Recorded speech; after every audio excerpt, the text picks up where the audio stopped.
By the way, I did find that letter, and I'll photocopy this along with that article by Richard White. This is the letter that Peter Kreeft wrote me after I called him on the phone and then sent him Richard White's paper to correct his heretical teaching in fundamentals of the faith. And I believe it's heresy. Because he says Sola Fide is a doctrine discovered by a Catholic monk when he read a Catholic book and he taught what the Catholic Church teaches. No. I think he's wrong. He said, Dear Dr. Hahn, I wish he had the power to confer doctorates. Thank you for Richard White's paper. It is indeed a perfectly accurate and clear summary of the official Catholic teaching on the matter. And as recently as the late 50s, when I was inquiring into the teachings of the Church while I was at Calvin College, I found all sorts of Catholic literature which said this.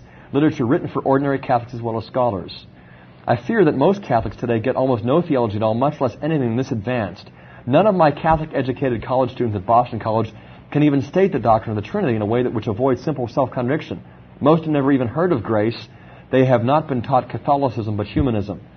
If a major evangelical theologian like Harold O.J. Brown was shaken up by this paper, then evangelicalism is in very bad shape indeed, and maintained itself only on the basis of ignorance of what Catholicism actually teaches. You're totally right that the best presentation for American Catholics, or anyone else for that matter, is Trent's balanced presentation. The emphasis on grace and the divine initiative overcomes both legalism and humanism. And the primacy of the family covenant image over the legal ensures the objective, realistic, metaphysical nature of justification. Humanism, legalism, nominalism, out with them all. My presentation in fundamentals was, I fear, misleading. In reacting against popular Catholic humanism, you get to heaven by doing nice things, I confused the truth in Luther, sola gratia, with the untruth, sola fide. I still think my analysis of the linguistic misunderstandings between Lutherans and Catholics was essentially correct. Maybe. Distinguishing faith as intellectual from faith as voluntary, and justification as initial act from justification as process.